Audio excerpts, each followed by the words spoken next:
jamendo.com.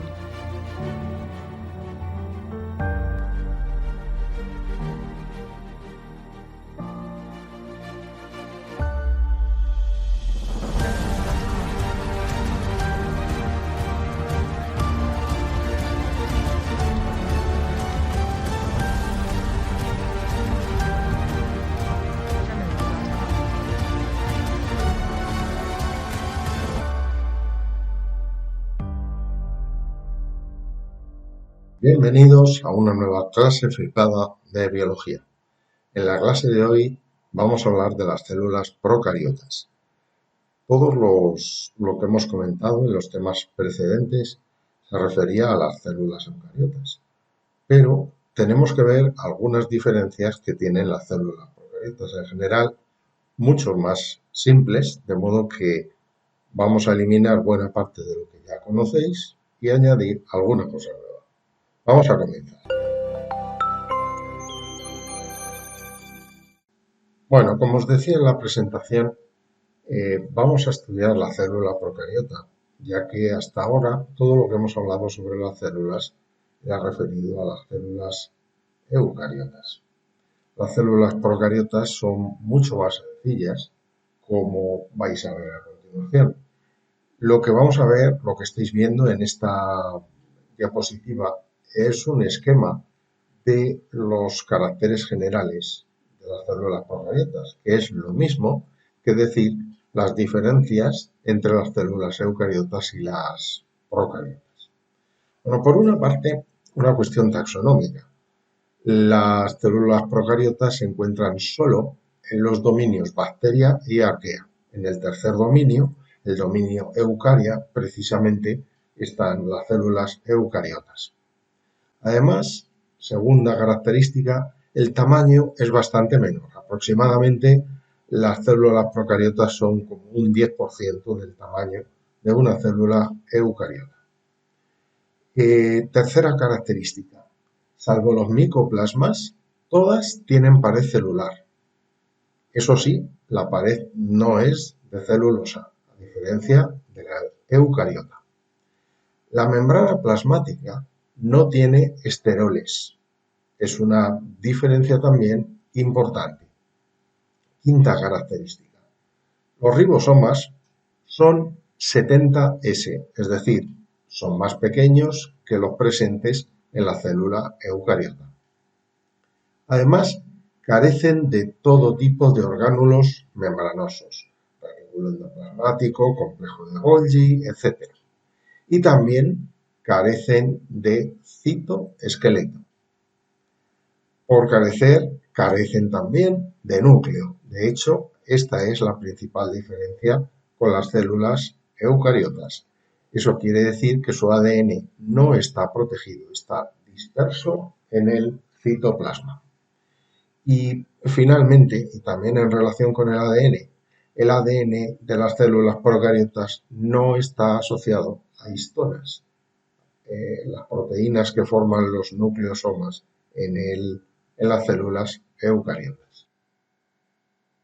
Y para completar esta introducción a las células procariotas, unas pinceladas sobre sus formas y agrupaciones. Las formas de las células procariotas son características. Las más frecuentes son los bacilos, que son alargados, y los cocos, que son esféricos. Pero también hay algunas que pueden tener forma helicoidal, como los espirilos y las espiroquetas. O, finalmente, otras que tienen forma de coma y que reciben el nombre de víbrios. Cualquiera de estos tipos se puede formar agrupaciones que reciben nombres específicos. Concretamente, se antepone los siguientes prefijos a los nombres que acabamos de ver. Por ejemplo, algunas pueden formar parejas y entonces se les antepone el prefijo diplo. Otras pueden ser grupos de 4 y entonces se utiliza el prefijo tetra. Por último, se pueden formar filamentos alargados y entonces se utiliza el término strepto, o también masas irregulares en las que se utiliza el prefijo estafilo. En estas imágenes podéis observar bacterias de una muestra de yogur, en donde se pueden distinguir varios de estos grupos morfológicos. Por ejemplo, aquí podéis ver algún coco aislado con forma esférica. También hay bacilos alargados, fijaos aquí lo larguísimos que son en comparación con los cocos. Y algunos están agrupados como estos diplococos o también estos streptococos.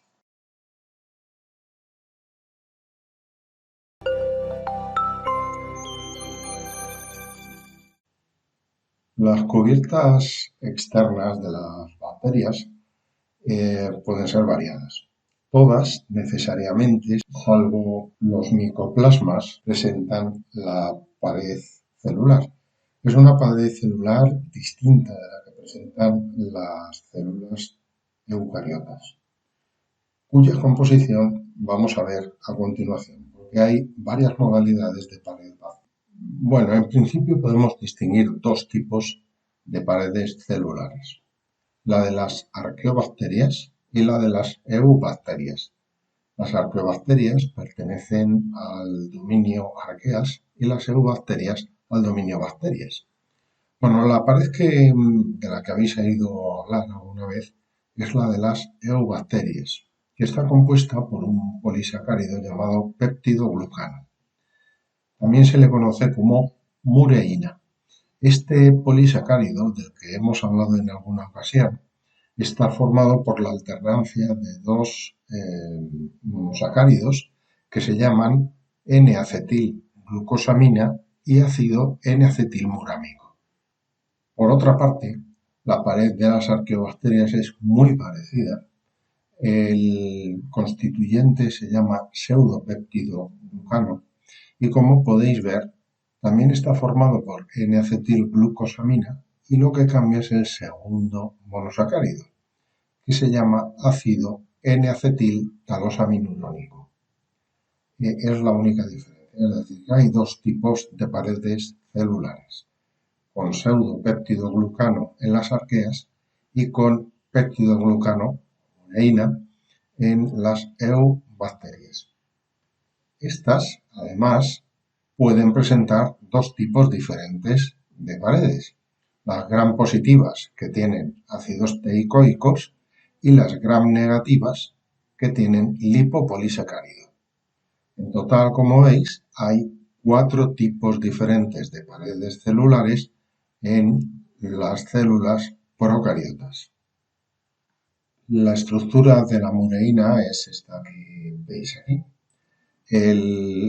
Está formada básicamente por un heteropolisacárido en el que van alternando los dos monosacáridos que os he dicho antes, aquí representados en colores verde y rojo respectivamente.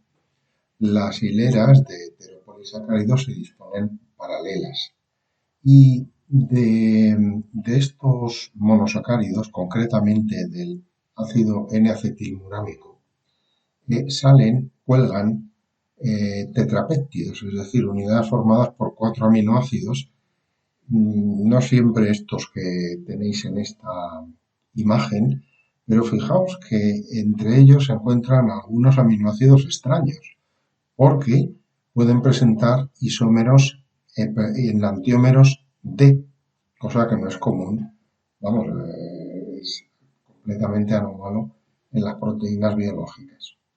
Respecto a la pentaglicina, que sirve para unir los tetrapéptidos, está presente solo en las paredes gram positivas. En las gram negativas no está presente este pentapéptido. Una cuestión importante es que estos monosacáridos están unidos mediante enlaces beta 1,4. Y esto es algo que no nos debe extrañar, porque ya sabéis que el enlace de tipo beta es especialmente adecuado para formar estructuras, es decir, para tener función estructural, a diferencia del enlace de tipo alfa. En cuanto a las paredes de mureína, pues hay estas dos variantes, las de las gram positivas y las gram negativas. Las gram negativas tienen la cubierta de mureína, aquí de color morado, en la que se intercalan unas sustancias llamadas ácidos teicoicos. Digamos que esta pared tiene una estructura bastante parecida a la que hemos visto en las células eucariotas. Aparece por fuera de la membrana y le aporta las propiedades especiales, ¿no? Sin embargo, la pared de las gram negativas es realmente diferente. ¿Por qué? El peptidoglucano, la mureína, forma una capita bastante fina por fuera de la membrana plasmática y más hacia el lado externo se forma un recubrimiento de lipopolisacáridos que organiza como una segunda bicapa lipídica que forma una membrana externa. Es decir, esta sí es realmente diferente. Las funciones de la pared bacteriana pues, son bastante esperables. En primer lugar, sirve para dar forma a la célula y evitar la lisis por fenómenos osmóticos. Y en segundo lugar, regula el intercambio, aunque esta regulación está sobre todo condicionada por la membrana plasmática, pero al estar por fuera la pared también interviene en la regulación del intercambio de sustancias.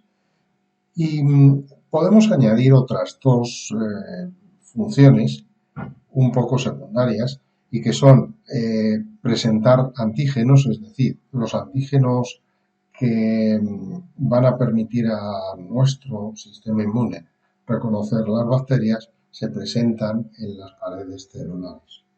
Y la cuarta función es proporcionar cargas negativas a la superficie de la bacteria. Esto tiene bastante interés para que las bacterias se puedan adherir a las superficies de los sustratos en los que viven. Por dentro de la pared se encuentra la siguiente envoltura, que es la membrana plasmática, que es básicamente como la que hemos estudiado en las células eucariotas, pero sí que hay una pequeña diferencia en el caso concreto de las arqueas. Las arqueas presentan unos fosfolípidos que en lugar de llevar ácidos grasos son derivados del isopreno. Fijaos aquí en las dos colas hidrofóbicas cómo tienen los grupos metilos espaciados propios de los isoprenos.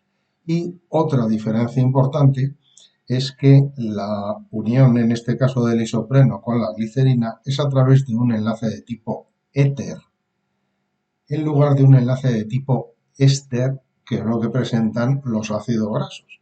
Claro, el isopreno no tiene grupo carboxilo y no puede formar este enlace de tipo éster. Para terminar, la última envoltura que puede presentar una célula procariota es la cápsula. No todas las bacterias tienen cápsula. La cápsula es un recubrimiento de polisacáridos y proteínas que rodea por completo la célula y que tiene tres funciones esenciales. Una de protección contra sustancias tóxicas o para evitar la fagocitosis. Otra para evitar la desecación, ya que retiene bastante agua. Y finalmente para permitir la adherencia. Bueno, pues con esto terminamos este vídeo. Nos queda otra parte más para terminar las células carnalitas, pero lo veremos en el vídeo siguiente.